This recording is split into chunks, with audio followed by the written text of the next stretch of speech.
Sonja Nzila, Koko ya Suka Mboka. HK Today, Honoré Kabongo, les journalistes patriotiques. Bamamana este bobatelama, bobatelama nazamebo. Bamamana este bobatelama, bobatelama nazamebo. Akuna na yeduri bobatelama, bobatelama nazam nalelio.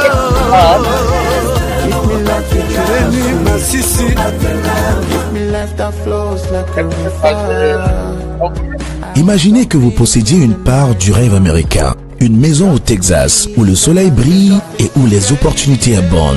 Chez Dispensation Investment Group, nous pensons que tout le monde mérite une chance de faire de ce rêve une réalité. C'est pourquoi nous proposons des plans de paiement flexibles allant jusqu'à 30 ans, rendant l'accession à la propriété plus accessible que jamais. Chez Dispensation Investment Group, vous investissez dans un bien immobilier et rejoignez une communauté dynamique de personnes motivées, d'entrepreneurs et de coachs experts du monde entier. Avec notre politique, pas d'exigence de score de crédit, nous croyons que tout le monde mérite une chance de posséder la propriété de ses rêves.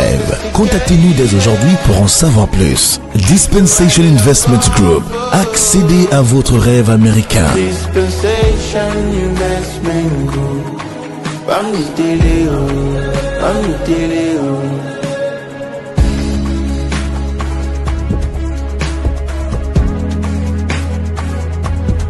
Dispensation Investment Group.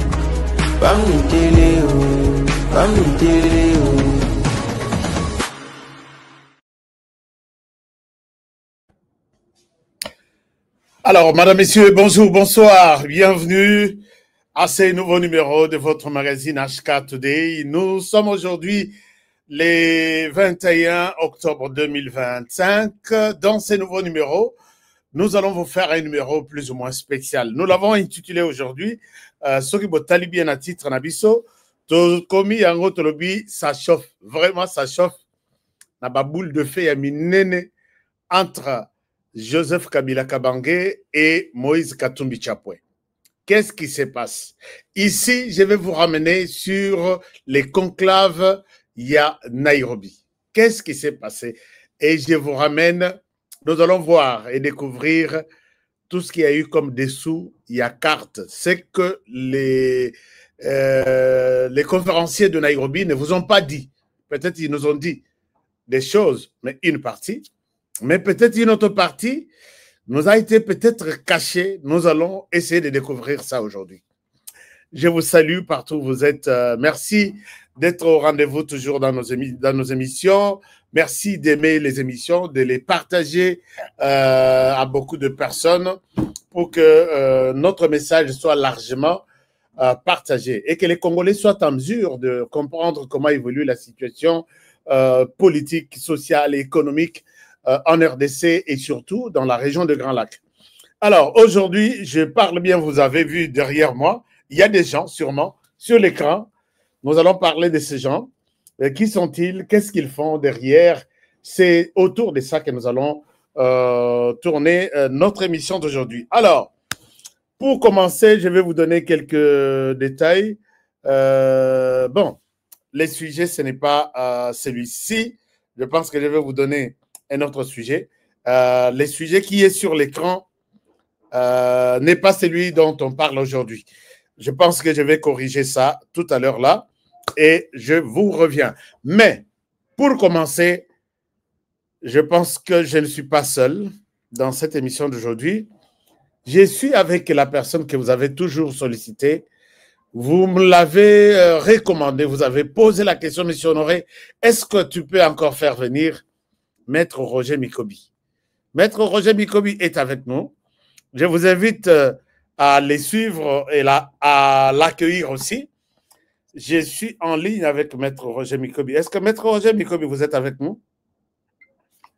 Oui, bonjour, cher Honoré, je suis là. Salut à vous et à tous les téléspectateurs d'HK Today. Magnifique. Merci de nous faire encore cet honneur aujourd'hui d'être avec nous pour parler, échanger autour de la question de la RDC.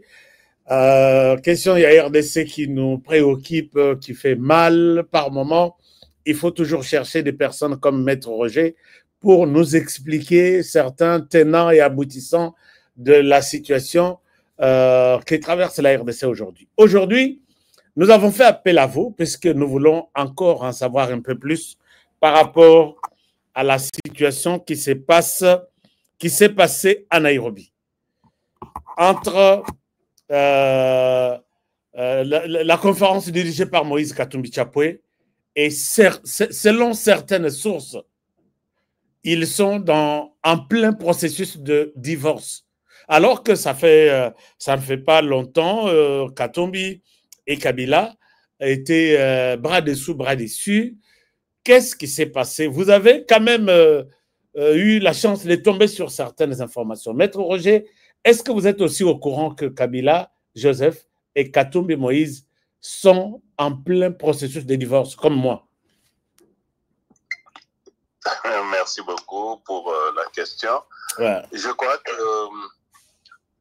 après avoir suivi ce qui s'est passé à Nairobi, vous savez, dans ce genre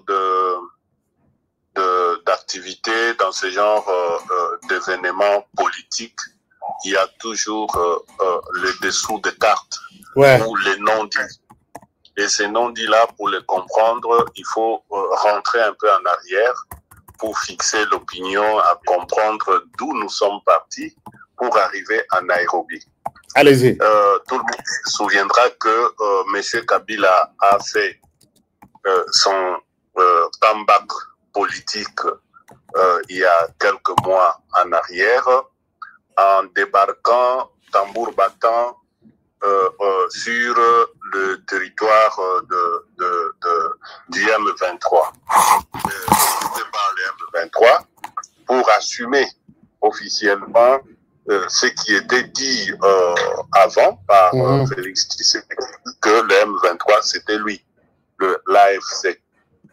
Alors, Kabila a fait des consultations là-bas, et ces consultations-là, les résultats sont demeurés secrets.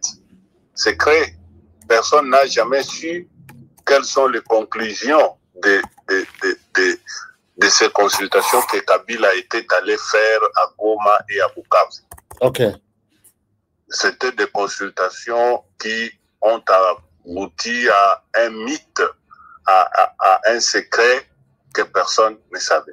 Alors, dans des analyses stratégiques, lorsque nous essayons de recouper les sources des informations au niveau de notre centre de recherche, nous sommes parvenus à comprendre que Kabila avait joué cette phase-là, parce que cette phase-là visait à mobiliser la population du Nord et du Sud Kivu à adhérer massivement à cette rébellion pour la donner une connotation congolaise. Okay. C'est-à-dire essayer d'effacer parce que le narratif de Kinshasa qui a séduit le monde, tout le monde entier a convenu qu'il s'agissait d'une guerre d'agression du Rwanda. Les sanctions ont commencé à pleuvoir de partout. Rappelez-vous, l'Union européenne, l'Allemagne, l'Angleterre, le Canada. Donc, la résolution 2773 de l'ONU, les États-Unis. Donc, les sanctions commençaient à pleuvoir de partout. Et donc, le monde entier avait compris qu'effectivement, il s'agissait d'une guerre d'agression. Et le problème, c'était le Rwanda.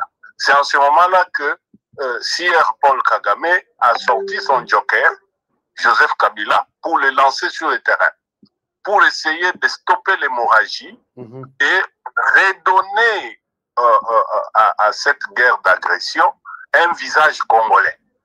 Donc, le premier mandat de Kabila, c'était de chercher à mobiliser les Congolais, les jeunes, à rallier cette rébellion, la société civile, à parler en bien et à dire, écoutez, ce n'est pas un problème externe, c'est un problème interne. Voilà. Et à cette phase-là, cette phase a échoué. Pourquoi? Parce que, rappelez-vous, après avoir fait cette consultation-là, M. Kabila a dépêché ses délégués avec les conclusions, soi-disant des mémos, aux États-Unis. M. Tchikikaya s'est retrouvé aux États-Unis pour aller remettre les conclusions de ces consultations auprès des autorités américaines. Le but, c'était de les empêcher à signer les deals avec Kinshasa. Parce que derrière ces deals, il y avait un soutien en matière de sécurité, en matière de l'armée, qui pouvait être déterminant en faveur de Kinshasa. Alors, c'est au niveau de cette phase-là que M. Kabila s'est mis ensemble avec Moïse Katumbi. Pourquoi il a utilisé Moïse Katumbi? Il a utilisé Moïse Katumbi parce que Kabila n'est pas en odeur de sainteté ni avec l'Union européenne, ni avec les États-Unis. Okay. Pourquoi? Parce que, souvenez-vous, les dernières années de Kabila, 2015-2016, Kabila a été sanctionné, lui et tous ses acolytes. Pourquoi? Parce que à partir du contrat chinois, que Kabila avait donné toutes les mines du Katanga aux Chinois, les Américains l'avaient vomi. Ouais. Les États-Unis n'ont jamais supporté Kabila. Rappelez-vous d'une certaine Nikki Haley, ambassadrice des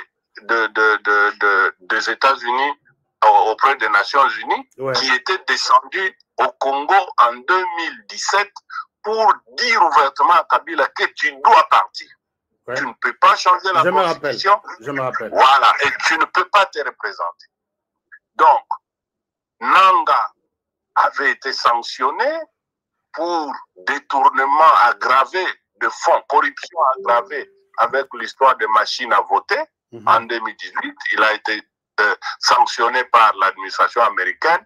Donc, ils n'ont aucune crédibilité. AFC M23 Kabila, ils n'ont aucune crédibilité pour essayer de faire des lobbies diplomatiquement au niveau de l'Europe et des États-Unis. C'est comme ça que M. Kabila s'est appuyé sur Katumbi.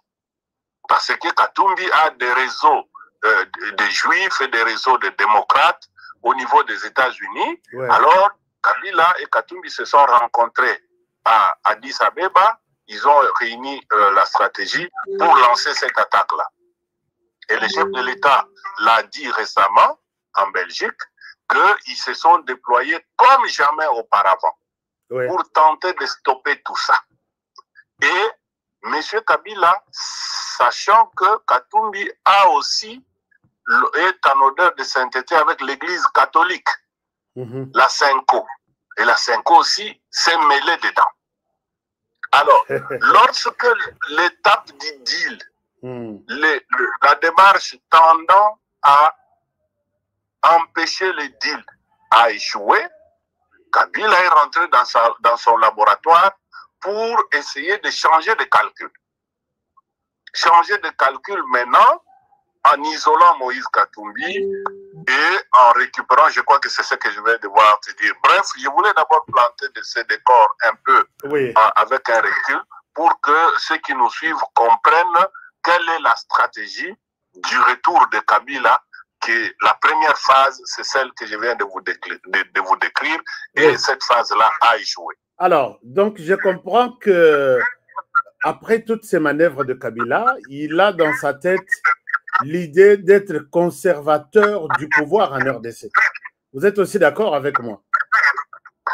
Justement, parce que, en fait, Kabila, dans sa tête... Et il veut le reprendre coûte que coûte par tous les moyens.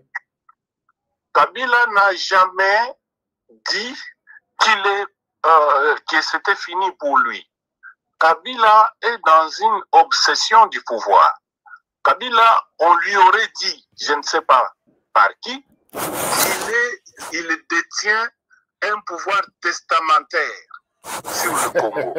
C'est-à-dire que si ce n'est pas lui qui est au pouvoir, ça doit être la personne que lui désigne. pour être au pouvoir. Vous comprenez? Wow. C'est comme ça que Ouais. pour Kabila, il est hors de question d'être en dehors du mécanisme d'accession au pouvoir. Et regardez bien. Lorsque l'IDPS et Félix Tshisekedi quittent l'opposition, arrivent au pouvoir, après 37 ans, vous voyez le vide qui est resté dans l'opposition. Tshisekedi arrive au pouvoir avec l'IDPS, Kabila et le PPRD refusent d'aller dans l'opposition. Ils restent là-bas. Ils se disent non, c'est nous qui dirigeons. Je me souviens des époques avec FCC Cash, Ilunga Ilukamba, Premier ministre. Kabila dit Tshisekedi ne peut rien faire sans mon autorisation. Il ne peut rien signer sans me consulter. C'est moi qui dirige. Et vous avez suivi la chanson, c'est Kabila qui dirige. Tshisekedi et Lilungi Apamba, Tshisekedi ne peut rien faire. Et cela a même contribué à l'exaspération des relations entre les deux hommes. Donc Kabila est resté obnubilé par l'idée qu'il doit rester au pouvoir. Pendant ces temps-là, le vide laissé par l'UDPS à l'opposition est resté vacant comme ça, vide. Et il y a eu un déséquilibre sur l'échiquier politique. Et lorsque le divorce FCC Cash arrive en 2021, Kabila ne rejoint pas l'opposition. Il ordonne au M23 de lancer les hostilités. Rappelez-vous que le M23 a repris les armes lorsque Tshisekedi a rompu le mariage FCC Cash. FCC Cash. Voilà. Et même donc, sur demande, c'était même sur demande de l'Église catholique qui a poussé le président Tshisekedi divorce avec les FCC. On veut vous voir à côté, loin du FCC. Et quand il l'a fait, aujourd'hui, ça m'étonne aussi de voir que l'Église catholique combat aussi le président Tshisekedi. Alors, et c'est quand Tshisekedi se sépare avec le FCC que le M23 reprend les armes. Que le M23 reprend les armes immédiatement. Ouais. Petitement, ça commence avec des motifs un peu fallacieux, du genre, il y a un accord qui avait été signé en 2012, Tshisekedi doit le respecter, attention, Tshisekedi nous a appelés à Kinshasa pendant 14 mois, il doit nous donner des histoires, et Tshisekedi dit, moi je ne vous ai jamais rien promis, je ne vous ai jamais rien donné, brandissez un seul document, qui montre que moi, je vous aurais donné des choses. Il n'y a jamais eu quoi que ce soit. Bref, vous voyez que la trajectoire de M. Kabila après le pouvoir, c'était le pouvoir. Donc, Kabila n'a jamais imaginé se retrouver en dehors du pouvoir, c'est-à-dire dans l'opposition. Alors, maintenant, après avoir échoué la première partie de ces consultations dans le Kivu, qui ont abouti à ce qu'on a appelé des mémos de la société civile, des mémos des communautés locales, des chefs coutumiers et tout, que Kikaya a amené aux États-Unis pour convaincre les Américains à ne pas signer le deal.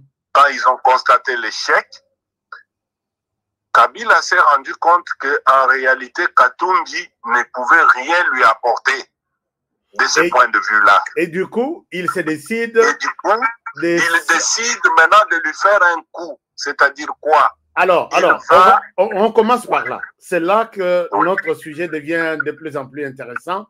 Je voudrais vous montrer une image de la réconciliation Kabila-Katumbi. Et tout le monde s'est dit que ici, c'est un mariage qui restera jusqu'à la fin de la RDC, à la fin du monde. Mais, du coup, aujourd'hui, nous parlons du divorce. Avant d'y arriver, regardez ce qui s'est passé après que Katumbi et Kabila soient en conflit terrible. Il y a eu un moment où Katumbi n'était même pas autorisé à fouler ses pieds en RDC. Et tout ce qui s'est passé, vous êtes au courant. Et c'est à partir de ces jours que les deux personnes sont revenues. Ensemble, se sont demandé pardon, se sont réconciliés. Une union travaillée par l'Église catholique. Est-ce que vous pouvez voir encore la scène telle qu'elle s'était passée? On ne pouvait pas s'imaginer ces jours que Katumbi et Kabila seraient encore des ennemis, comme nous en parlons aujourd'hui. Je vous reviens tout de suite et regardez l'image.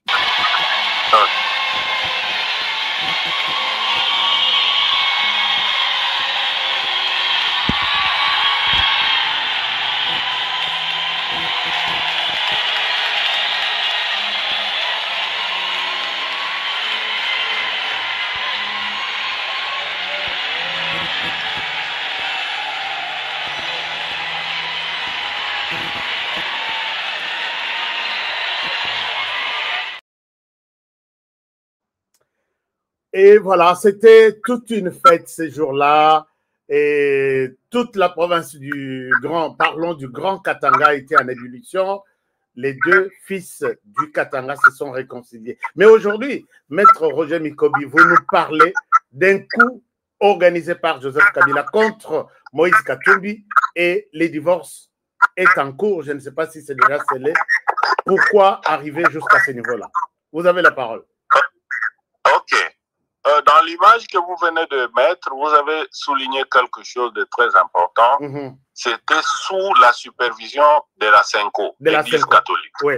Rappelez-vous que, je viens de vous dire tout à l'heure, que vous avez là deux personnages qui ont deux trajectoires différentes.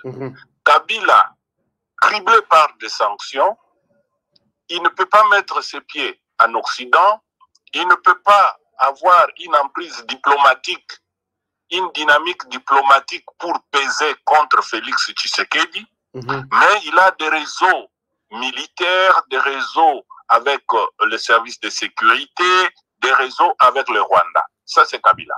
Et puis, il a l'argent. Katumbi, il a l'argent, mais il n'a pas d'emprise en interne. Mais il a des sorties, il a des entrées diplomatiques avec l'Union européenne et avec les États-Unis, certains milieux américains, notamment démocrates. Alors, l'Église catholique, dans sa quête de trouver le mécanisme de perturber Félix Tshisekedi, de lui mettre les bâtons dans le roue, c'est l'Église catholique qui favorise l'union de ces deux personnes pour permettre de créer une dynamique à la fois interne et externe pour plaquer Félix Tshisekedi au sol.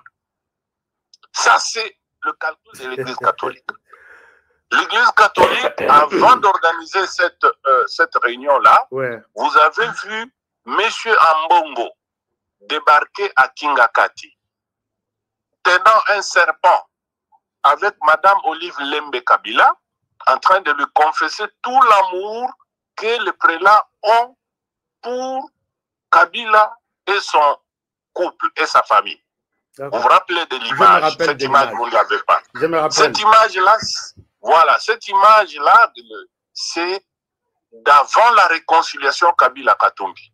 Donc, en prélude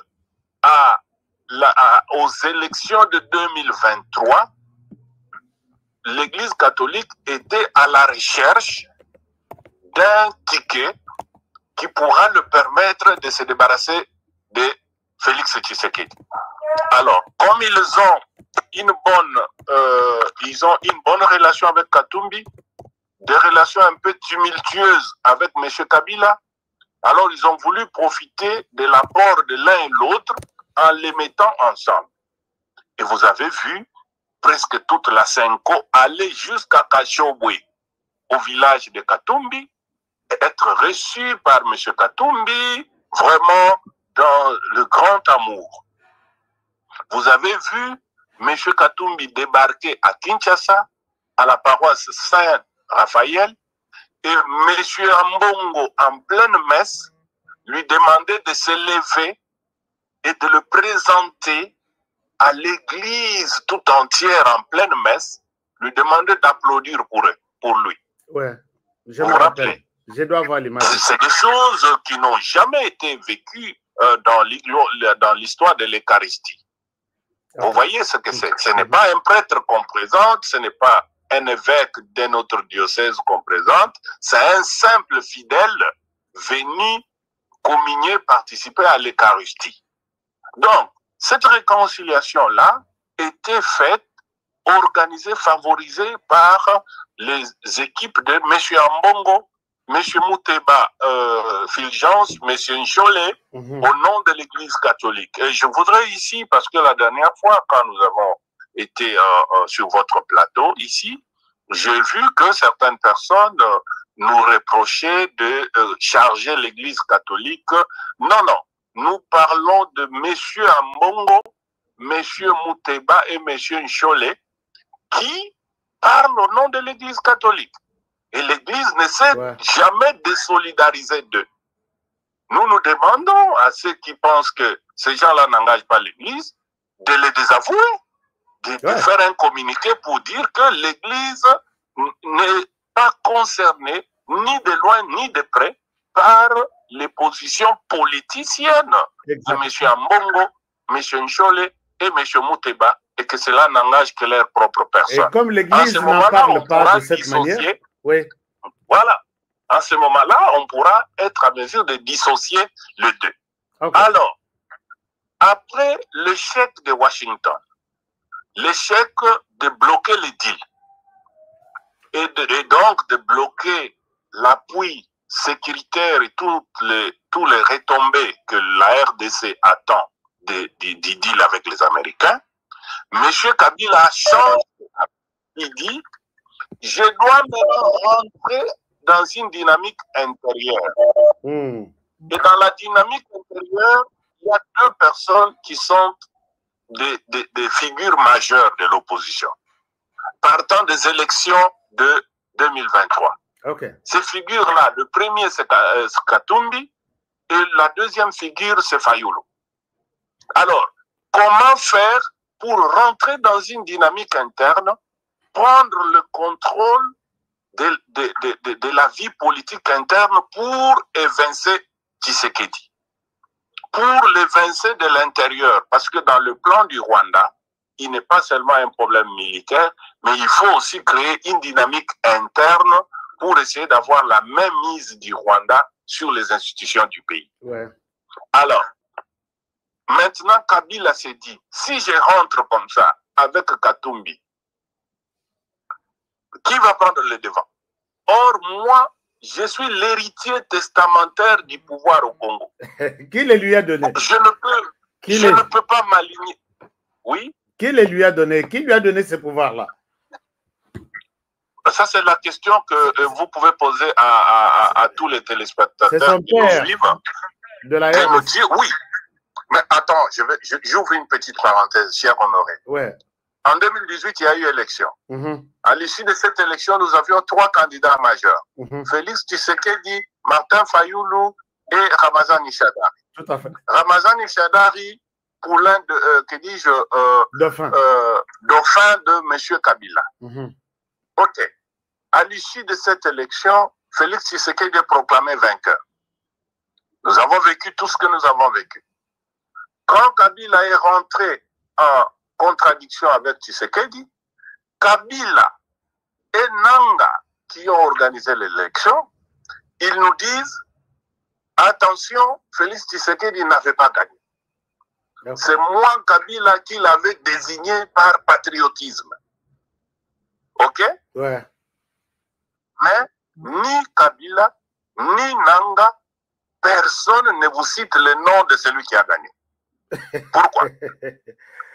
Donc, ils peuvent juste nous dire que Tshisekedi n'était pas élu, mais ils ne nous disent pas qui était élu, alors élu sur la liste.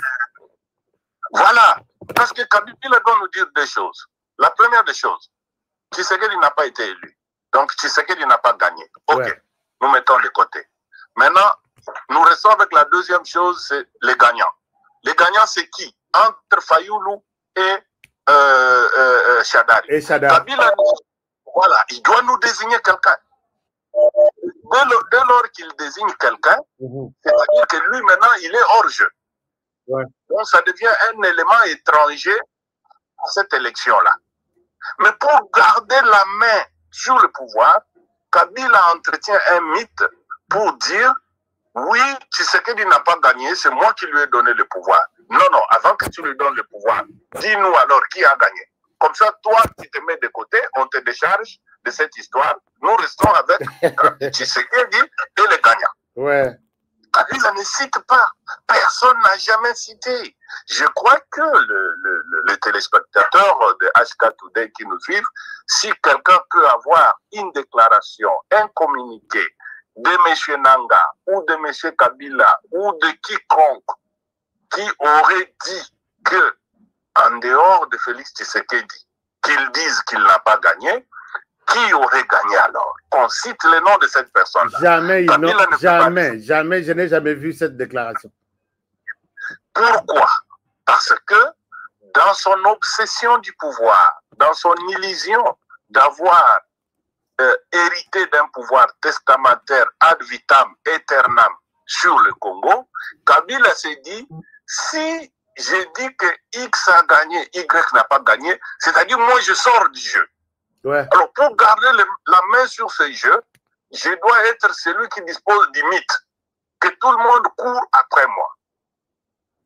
Et en ce moment-là, j'ouvre une autre petite parenthèse pour poser la question. Cher Honoré, raisonnons par absurde que Kabila a posé un acte patriotique en 2018.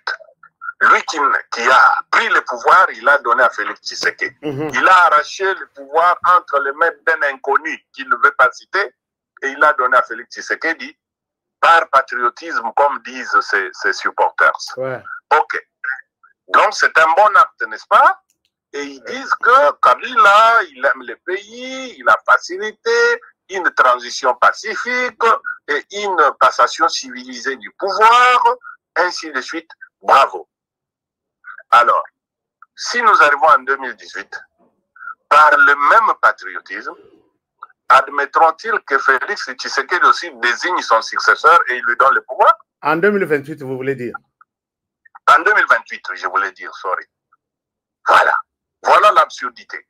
Est-ce que les amis de Kabila, les fanatiques de Kabila, tous ceux qui disent que Kabila aurait commis un acte patriotique en ayant donné le pouvoir à quelqu'un qui n'a pas gagné, selon eux, est-ce qu'ils sont d'accord avec nous qu'arrivé en 2028, Félix Tshisekedi aussi, de la même manière que Kabila l'a fait, qu'il prenne aussi le pouvoir, qu'il voie à qui il peut donner, et il le donne, ça sera aussi patriotique. Et là, ça sera peut-être considéré par les Kabylistes comme un acte illégal, puisque Tshisekedi n'en avait pas droit pour le distribuer. Et puis, il devrait retourner le pouvoir chez Kabila d'abord, et c'est ce dernier qui devrait le distribuer à quelqu'un d'autre de son choix. Tshisekedi n'en a pas droit. Voilà. Très compliqué. Donc, vous voyez l'absurdité. Vous voyez à partir de quel moment ça devient très dangereux. Maintenant, qu'est-ce que M. Kabila fait? Kabila dit, je veux maintenant faire un comeback interne. Au lieu de continuer à foncer sur le plan militaire avec la dynamique FCC cash, armée rwandaise, la guerre, les morts et tout ça, les Américains se sont déjà mêlés dedans, la communauté internationale, ça va me peser sur les épaules. Qu'est-ce que je dois faire? J'essaie de retourner maintenant dans la dynamique de la politique interne, comme opposant pacifique. Alors, il regarde maintenant entre Katumbi et Kabila et Fayoulou. Je peux m'appuyer sur qui? Sur Fayoulou, c'est impossible de s'appuyer. Pourquoi? Parce que Fayoulou condamne publiquement le Rwanda.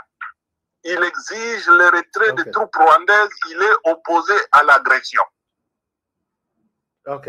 Alors, et là, Fayoulou tout de suite devient automatiquement écarté. Ennemi écarté. Il reste sur la table une seule figure, c'est Katumbi. Alors, Kabila, dans son jeu tactique, qu'est-ce qu'il fait? Il regarde Katumbi. Il dit, mais Katumbi, en réalité, il est qui? Il n'a même pas d'assises. Qui sont les béquilles de Katumbi? Il identifie tous ceux qui ont coalisé avec Katumbi en 2023, qui l'ont accompagné aux élections, qui ont bâti campagne avec lui à l'ouest et à l'est, pour battre campagne, Kabila les cible et il les débauche tous. Ah il bon? prend Franck Diongo. Ah oui. Il prend Franck Diongo. Il prend Franck Diongo. Il prend Jean-Claude Mvouemba. Jean-Claude Mvouemba. Il prend Seth Kikuni. Il prend Matata Pogno. Il prend Matata Pogno. Il prend Théophile Bemba qui a battu campagne pour Katumbi. Ah, ok. Donc c'est tout le monde, non? Là, je vois que c'est presque tout le monde, puisque même sur cette photo, nous voyons tout le monde. Seth Kikuni, Franck Diongo, lui, Moïse Katumbi, Matata Pogno, et Théophile Bemba a battu campagne pour Moïse Katumbi dans les grands Bandundu. Dans le Grand Bandundu, c'est lui qui était le représentant de la coalition de Katumbi pour le Grand Bandundu, à Kenge et partout là-bas. Et il se décide de tous les débaucher. Voilà, Kabila a pris la décision de débaucher toutes ces personnes pour isoler Katumbi, pour les laisser sans appui, en fait, les réduire à néant sur le plan politique. Parce que vaut Katumbi sans ces personnes-là?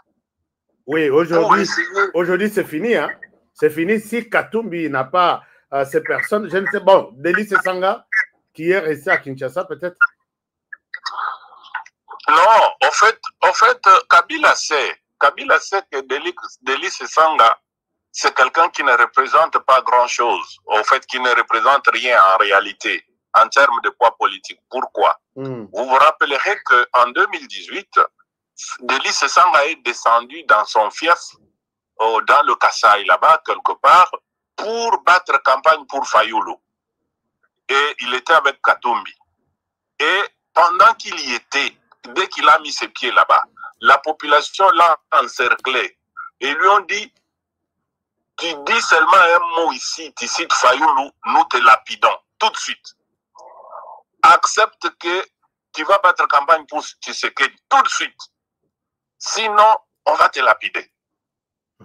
Et c'est comme ça que Delis Esanga, en 2018, lui qui conduisait les opérations pour la Mouka, mais il est allé battre campagne au Kasaï pour Tshisekedi, parce que là-bas, ça ne badine pas. Alors, lui, tout comme Lubaya, ils étaient obligés.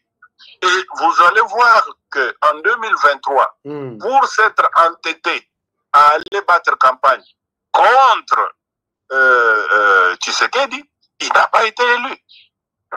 Ouais. Donc, Kabila sait que, de toutes les façons, Sanga, c'est quelqu'un qu'on pourra récupérer à tout moment, avec un peu de billets, un petit chèque par là, un petit virement par là, ça va passer. Donc, il ne faut pas s'attarder trop sur lui. On a commencé par prendre tous ceux qui se sont affichés, qui ont entouré M. Katumbi politiquement. Donc, on a pris Franck Diongo, on a pris Jean-Claude Mvouemba, on a pris Théophile Mbemba, on a pris Seth Kikuni, on a pris Matata Pogno. Il a ciblé tous ces gens, il les a récupérés.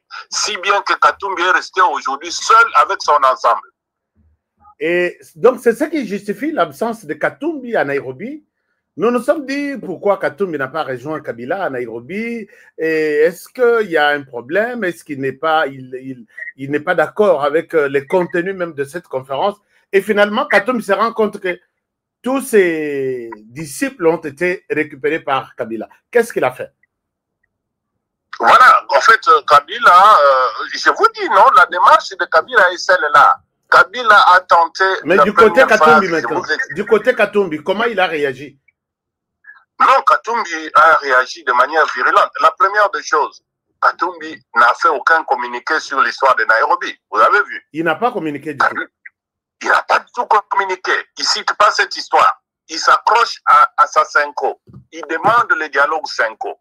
Il ne cite pas le nom de Sauvons le Congo, Bazar et tout ce qui a été fait à Nairobi. Il ignore ça, Katumbi. Katumbi, vous avez suivi et vous avez même oublié que Kabila est allé loin, même jusqu'au point de prendre Louara, qui est connu comme Katumbiste.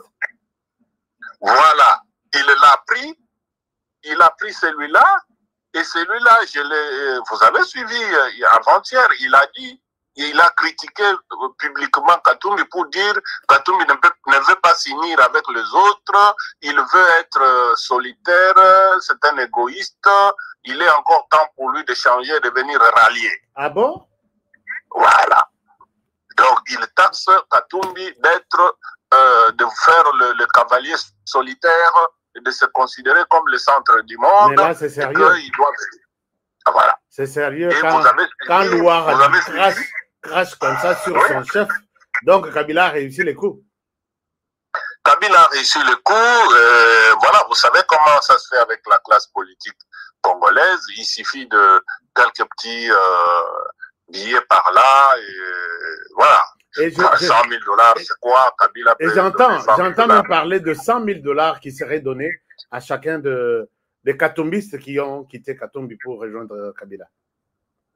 Bon, voilà, ça, ce sont des informations. Juste pour 100 000, ils ont changé, ils ont abandonné leur ancien partenaire. Comment le calcul maintenant va se passer? Est-ce que vous voyez Katumbi essoufflé? Il pourra se ressaisir avec ses coups durs lui imposés par Joseph Kabila. Est-ce que vous voyez, comment voyez-vous l'avenir de Sauvons les Congo avec ces gens contestés, ramassés dans la poubelle de Ensemble pour la République? Et est-ce que c'est une leçon aussi à Katumbi qui avait aussi débauché tout ce monde presque autour de Kabila à l'époque? Puisque quand il a quitté Kabila, il a débauché aussi tous les kabilistes. C'est notamment Kamitatou, c'est notamment le vieux Pierre Lumbi et les autres. Est-ce que ce n'est pas la réponse du berger à la bergère? Bon, je vais donner deux réponses. La première, c'est que Katumbi est en train de... En fait, Katumbi n'a jamais fait de la politique. De récolter ce qu'il a semé. Considère tout ça, oui, il considère tout ça comme un investissement économique dans la politique. En fait, il investit son argent ayant en tête de pouvoir le récolter avec des dividendes. Comment ça? Un investissement politique? Je l'apprends en RDC. Un investissement financier dans la politique. Dans la politique. Pour en tirer. C'est comme quand il investit dans tout puissant Mazembe. Il sait qu'il peut, au bout de quelques années, avoir de très bons joueurs à valeur ajoutée élevée et qui peut vendre à des millions de $. Et voilà, il s'est fait du bénéfice parce que c'est un businessman, ce monsieur-là. Vous savez que dans l'histoire, écoutez, ce que j'ai dit est soutenu par ceci. Écoutez, c'est la première fois dans l'histoire politique contemporaine. En tout cas, je l'ai dit par extension, je suis en train encore de me documenter pour essayer de voir si ces cas auraient déjà existé. Vraiment, si nous remontons jusqu'au peut-être à la formalisation même de la science politique par Nicolas Machiavel, qu'un parti politique naisse de l'achat, fusion d'autres partis. Ça, c'est le parti de Katumbi. Katumbi a pris de l'argent, il l'a mis sur la table. Il a acheté des partis politiques. Le parti de Pierre Lumbi, le parti de Mwando Simba, le parti de José Ndundo, le parti de Kamitatou. Il dit, venez, vos partis-là, évaluez-les, ils vaut combien? Voilà autant. Il annonce un OPA. Il prend le parti, son chef et ses militants. Il a pris tous ces partis pour en faire fusion dans une seule galaxie appelée Ensemble pour la République. Vous avez déjà vécu ça? Dans la naissance des partis politiques. Les partis politiques naissent, il y a des partis politiques dites de masse, de la masse ouvrière, des partis qui sont nés de lutte, de syndicats, de luttes syndicales, des revendications sociales, des partis politiques sont nés. Il y a des partis de cadres, des partis nés au pouvoir pour conserver le pouvoir. Mais le parti de Moïse Katumbi est de quelle morphologie et de quelle typologie politique? C'est un parti qui a été créé sur achat d'autres partis. C'est-à-dire, il a acheté et l'idéologie de ces partis-là, et les membres de ces partis-là, et leurs chefs. Dieu seul sait si les membres avaient suivi leur chef ou pas. pour former son parti appelé Ensemble pour la République. C'est le seul parti qui, en tout cas à ma connaissance, rémunère les gens, les cadres, comme dans une société commerciale. Voyez-vous, un parti politique qui a des employés rémunérés, des journalistes rémunérés, pour faire la promotion du leader du parti. Alors ça, c'est un investissement économique dans la politique avec espoir d'en tirer les dividendes. Vous voyez ce que c'est. Ouais. Et donc, pour moi, à ce stade, le plus grand perdant dans ce qui vient de se passer, ce sont les deux, et Katumbi et Kabila. Pourquoi? Parce que Kabila a réuni son affaire au niveau de Nairobi. Il a fini. C'est bien. Alors, maintenant, les défis ou les plus durs arrivent. Qu'ils viennent maintenant soulever un consensus d'adhésion et d'action de la population autour de ça. Va-t-il venir le faire lui-même ou bien il va déléguer ses amis qu'il a réunis là-bas pour venir le faire? Alors que lui-même est sous sanction, il est condamné, est-ce qu'il viendra ou il va remonter selon la RDC tout en étant à l'extérieur du pays? Peut-être cette Kikoun le fera à sa place. Et qui autre? Théophile Bemba aussi, qui est de retour au pays. Il a été interpellé pour quelques minutes et puis relâché, mais son passeport a été gardé par la DGA. Oui, Théophile Bemba vient d'être encore interpellé ce matin. Il se trouve à l'ANR. Il a été pris à son domicile ce matin. Ah, ok. L'information des services, certains papiers que j'ai lus. Et donc, il a été pris. Mais ce sont des personnes qui n'ont pas une capacité de mobilisation. Vous avez vu Théophile Mbemba soulever la rue à Kinshasa? Comment? Non. Ça se fait comment? Il commence par où? Non. Vous avez vu Jean-Claude Mwemba, mon vieux Kisimbi, de chez moi au Congo central? Vous l'avez vu vraiment mobiliser. D'abord, son parti à lui, il est où? Si ce n'est pas dans sa mallette. Vous avez vu Matata Mpognon, lui-même un condamné à mort, un fugitif, soulever la population à Kinshasa? Ça se passe comment? Franck Diongo. Vous voyez tout ça là? Donc c'est des choses que vous ne pouvez pas imaginer. C'est-à-dire que Kabila a effectivement coupé l'herbe sous les pieds de Katumbi, mais tout en se rendant lui-même un service difficile. Parce que dans sa réunion de Nairobi, il y avait les gens du FCC, Nemu Mwilanya, José Makila, Raymond Chibanda, tout ce que vous avez vu là-bas, ça ce sont les acolytes, Moïse Nyarugabo, ça ce sont les acolytes et disciples naturels de M. Kabila. Les visages nouvelles que vous avez vus là-bas, ce sont les alliés de Katumbi qu'il a débauchés. Alors là, à vous comprendre, la structure, ou bien Sauvons le Congo, n'a pas du tout d'avenir pour s'installer confortablement en RDC. Alors, du côté Katumbi, est-ce que Katumbi pourra se redresser et rester debout dès lors que Katumbi est toujours dans la même logique de ne pas reconnaître le Rwanda comme agresseur?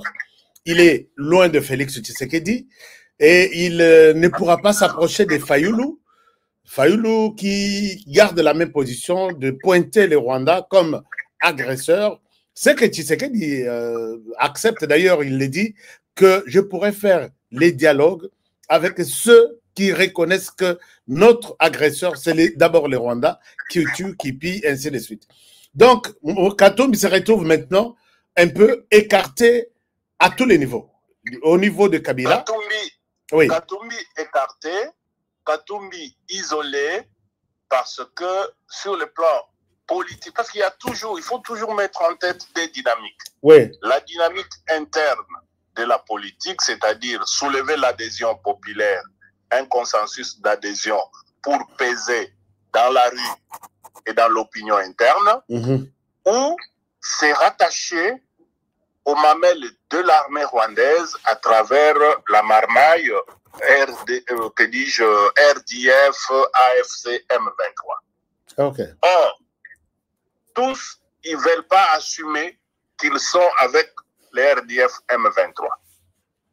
Publiquement, ils ne veulent pas. Même si toutes les preuves sont données, notamment le dernier rapport des Nations Unies, des experts des Nations Unies, qui a dit clairement que Katumbi et Kabila sont associés là-bas.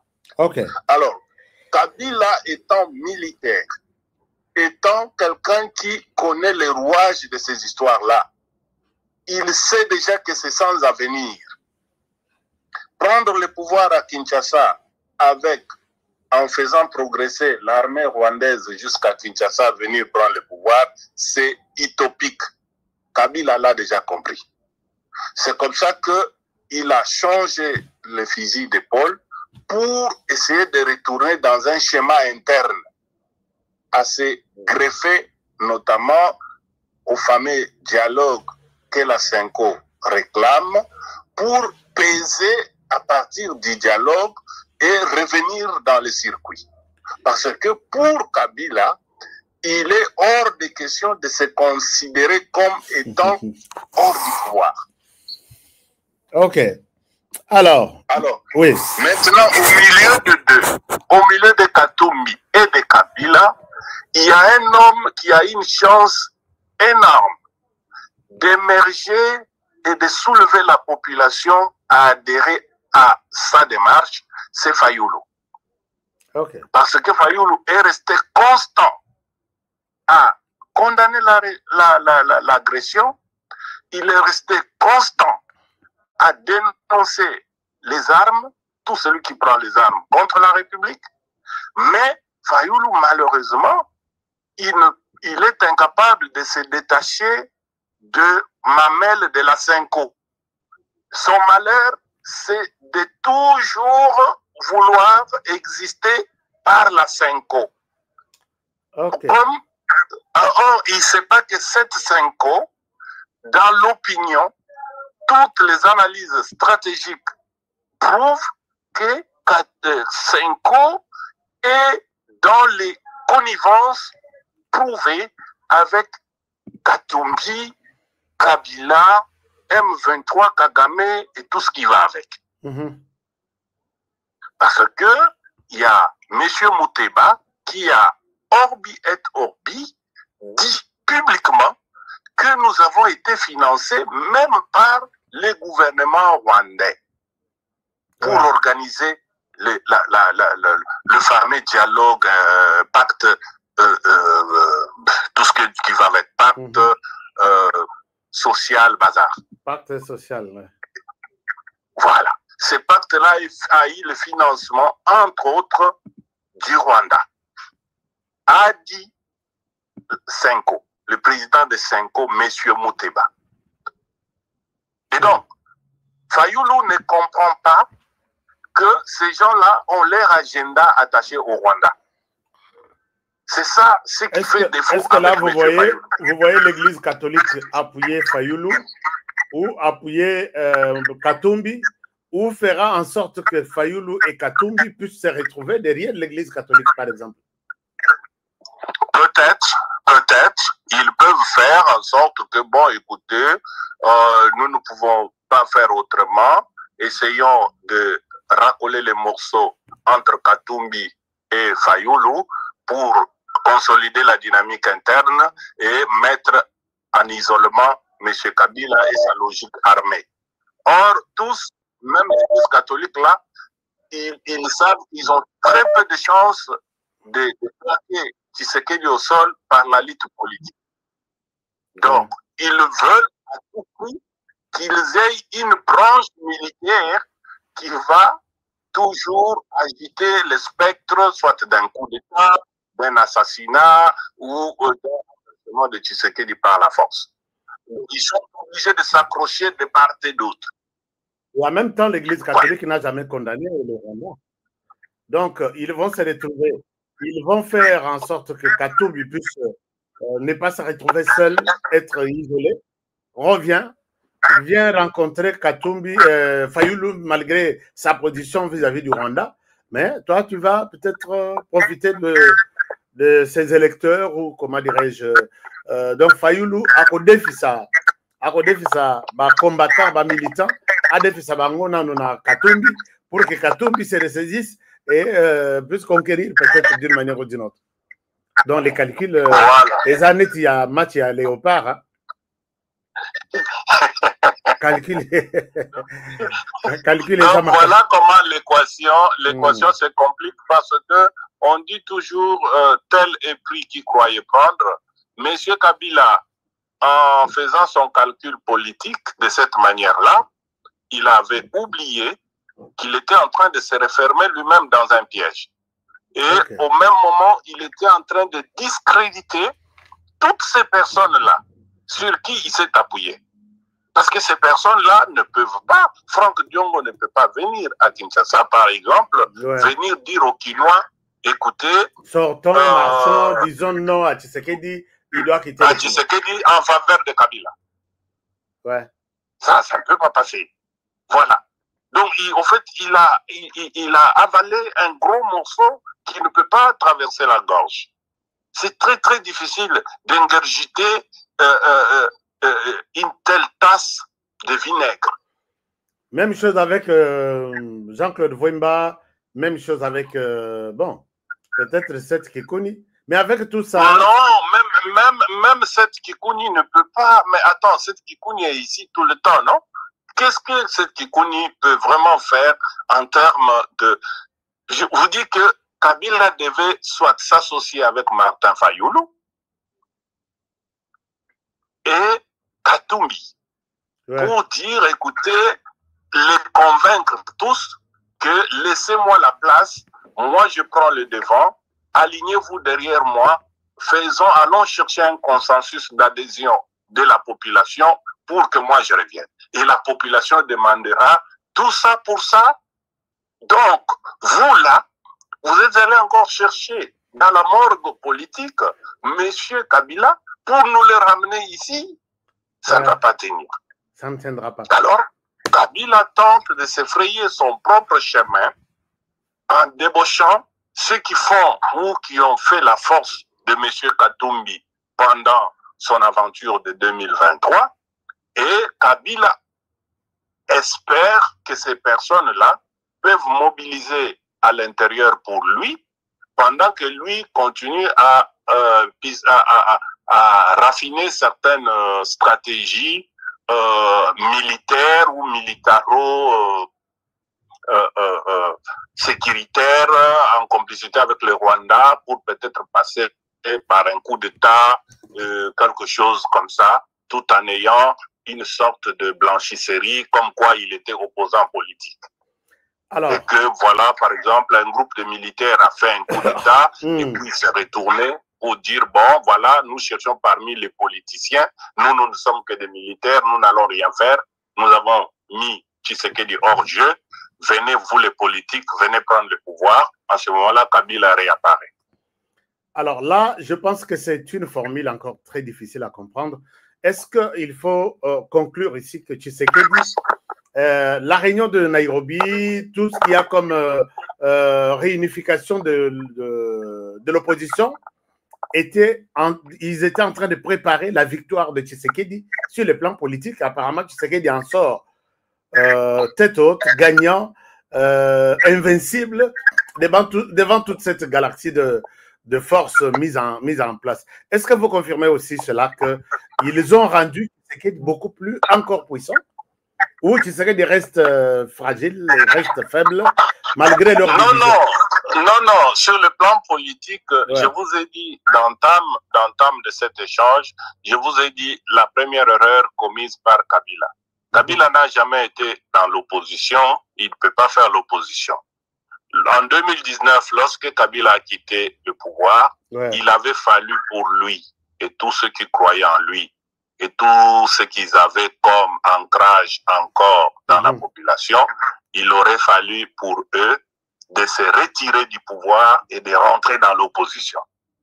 Aller travailler l'opposition, accepter de s'humilier devant le peuple, de faire la confession des péchés, se faire pardonner les 18 ans expliquer à la population, je suis M. Kabila, j'ai pris le pouvoir, je n'avais que 29 ans, j'aurais dû faire ça, je ne l'ai pas fait, peut-être c'était par ignorance ou par immaturité, voilà, j'ai fait telle erreur, écoutez, regardez ce que Tshisekedi fait, ce n'est pas bien, donnez-moi la chance de revenir, je vais corriger ci et ça, voilà ce que j'avais fait d'ailleurs, j'aurais dû mieux faire, mais à cause de ceci, je n'avais pas réussi, ainsi de suite.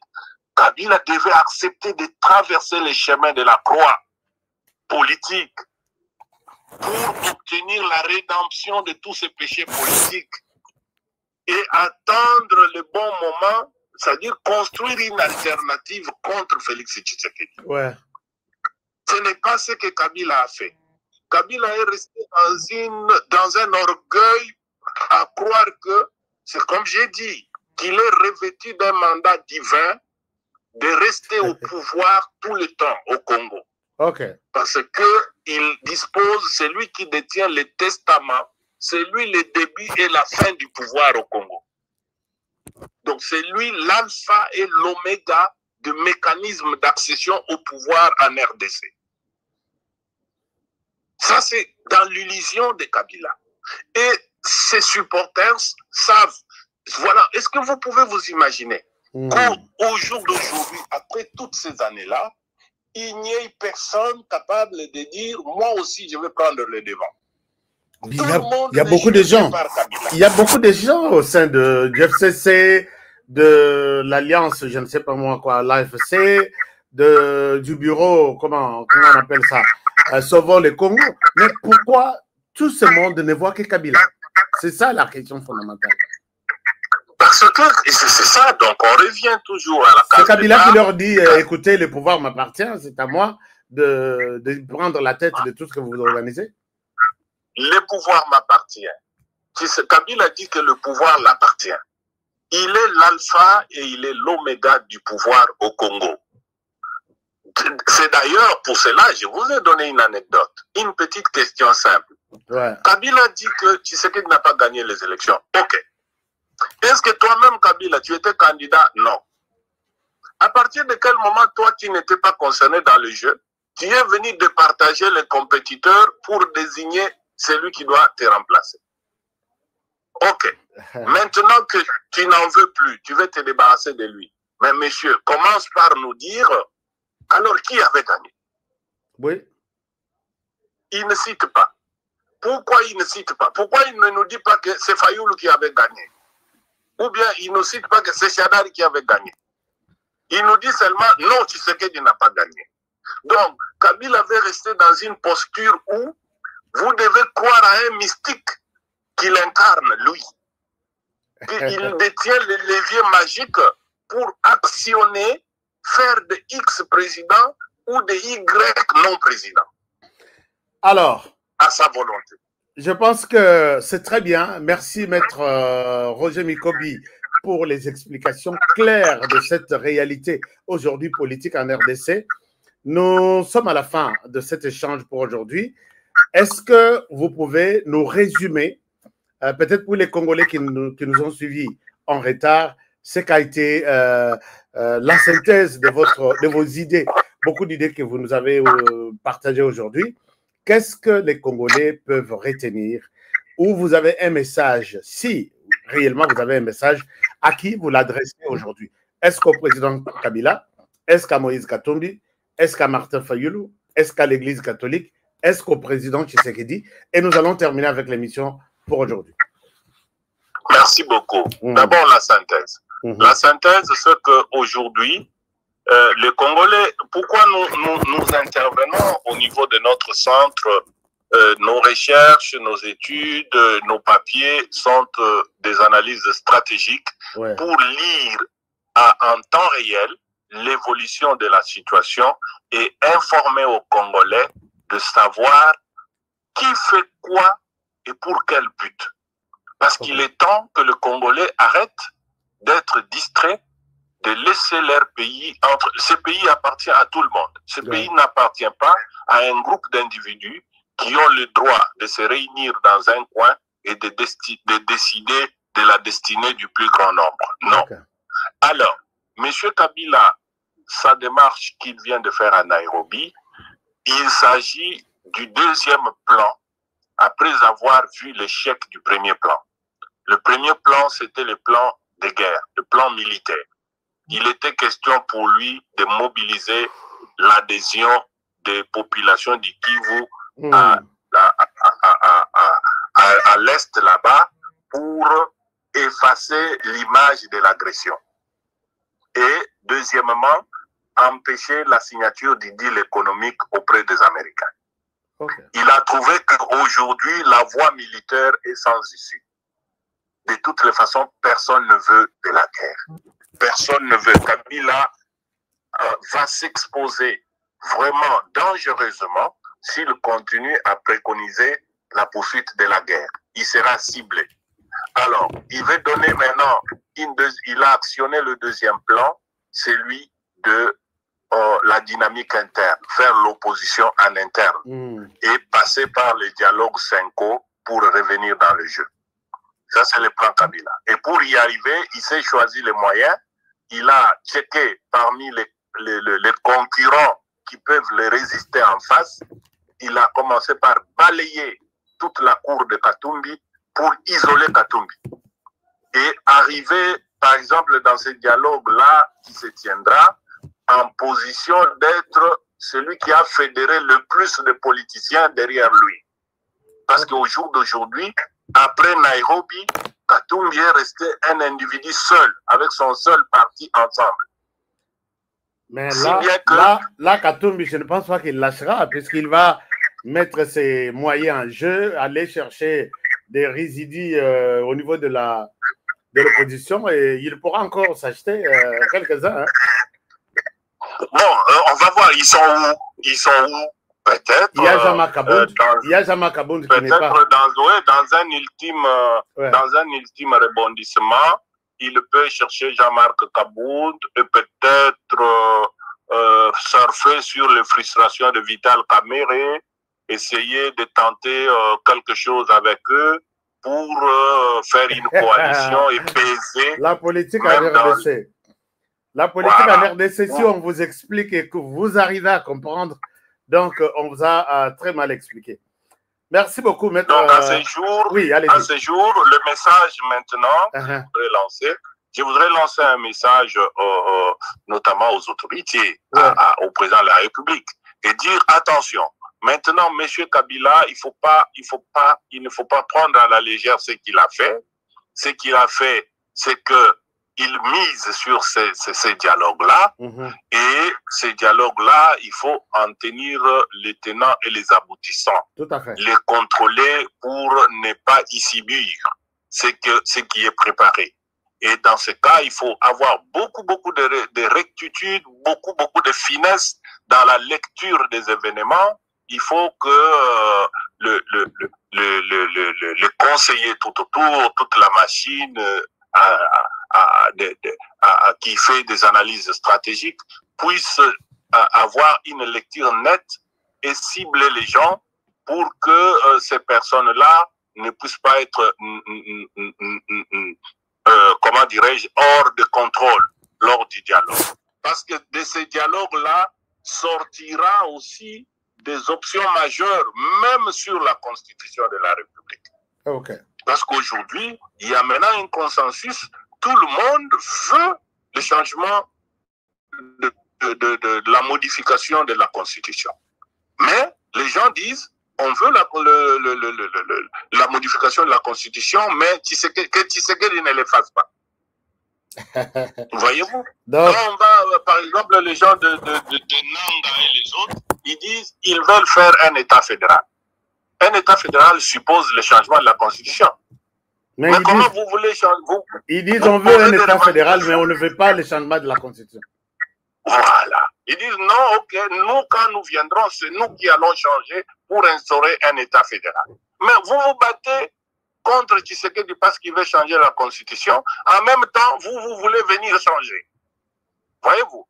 Donc, tout le monde veut, d'une manière ou d'une autre, c'est-à-dire qu'à un moment donné, dans ce type de dialogue-là, de manière vraiment sans tabou, on va devoir aborder ce genre de choses.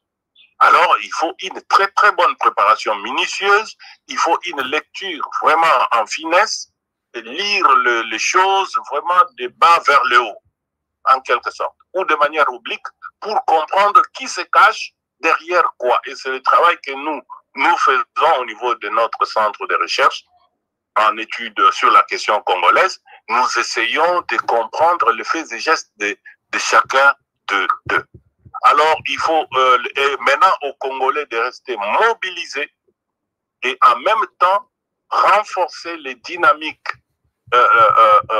sécuritaires, notamment au niveau d'éviter vraiment d'être surpris par les événements. Merci, merci beaucoup, Maître Roger Mikobi. C'était un grand plaisir pour nous de vous recevoir, hein, chers amis. Vous voyez que Maître Roger Mikobi, qui est intervenu dans cette émission par téléphone, est là. Et même s'il est à côté de Joseph Kabila sur notre écran, pour ceux qui nous suivent à la télévision, mais pour ceux qui sont à la radio, il n'y a pas de problème. Les sons, l'image, tout était bon. Merci. Alors, on vous retrouve très prochainement pour peut-être de prochaines analyses dans notre émission. Merci d'avoir été de notre. Merci de votre disponibilité, Maître Roger. Merci beaucoup, cher Honoré. Au revoir à vous et à tous. On est ensemble. Merci et bon après-midi, bonne soirée. Alors, chers amis, c'est la fin de cette émission. Vous avez quand même suivi et compris comment la question évolue entre les différents soi-disant opposants, les différents soi-disant tenants du pouvoir, les différents terroristes qui sont allés prendre des armes. Voilà la manière dont la carte politique se joue maintenant. Katumbi a été giflé, donc a reçu un coup dur de Joseph Kabila. A botolier batunyo salobi atika la pamba total nenga zo sala pouvoir na RDC Kabila pe batuna batomboki.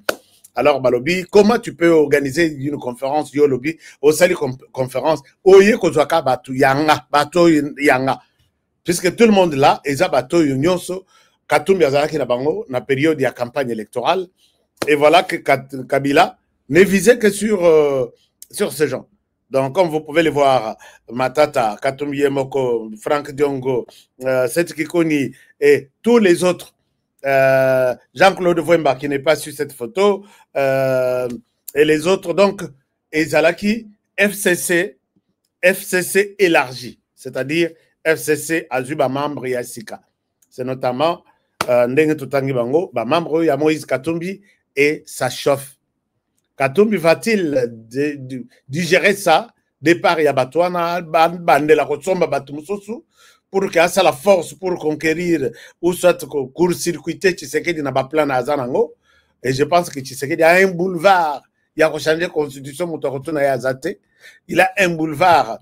Il a Telemisa Bitumba, Mutuazate, puisque plus ils sont divisés, moins ils sont forts. C'est ça. Plus ils sont divisés, moins ils sont forts. Et Tshisekedi se frotte les mains.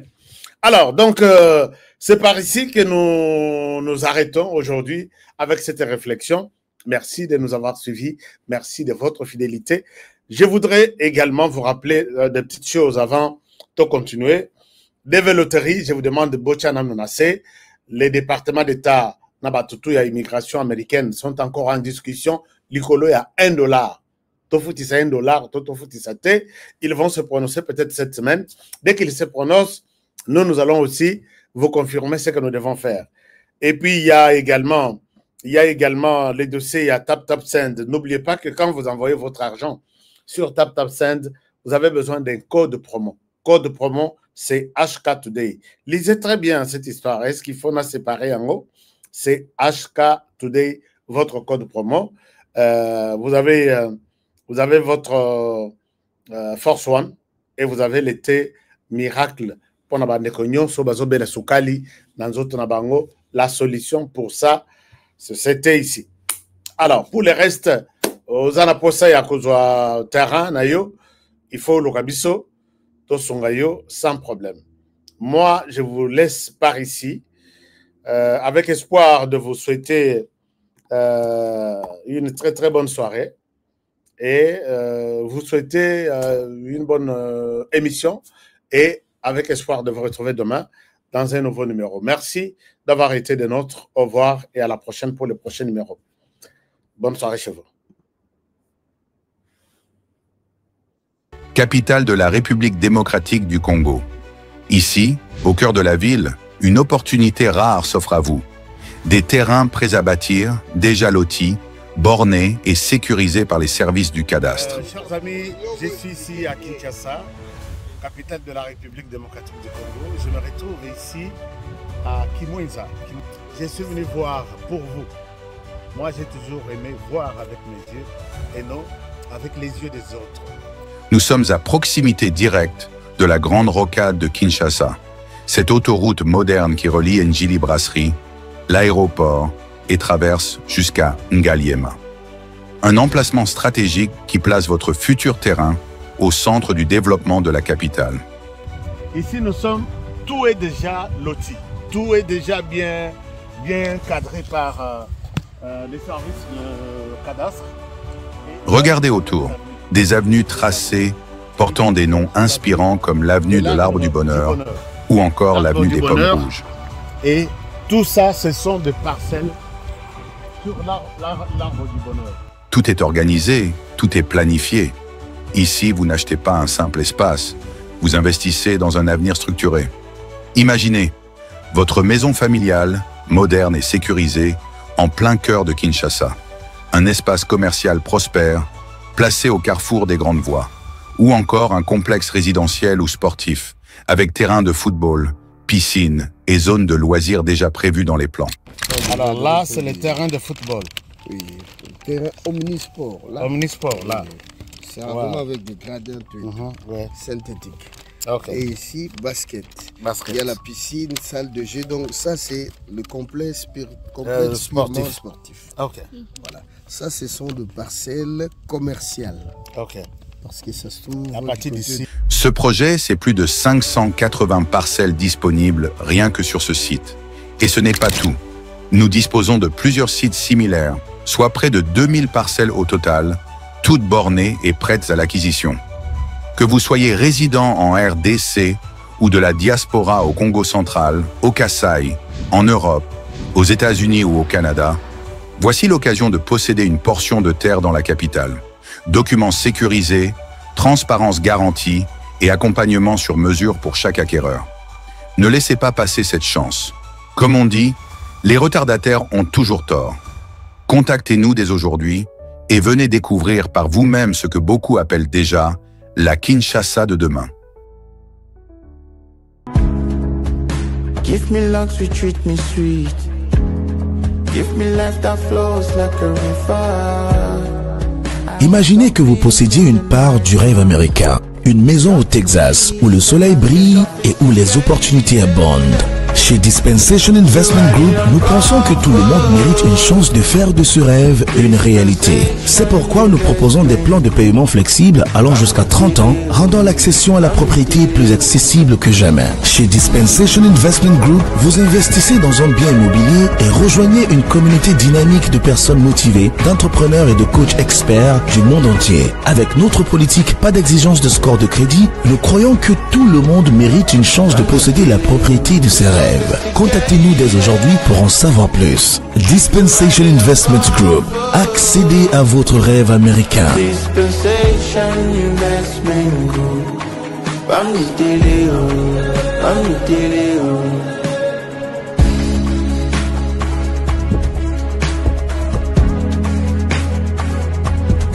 Dispensation Investment Group.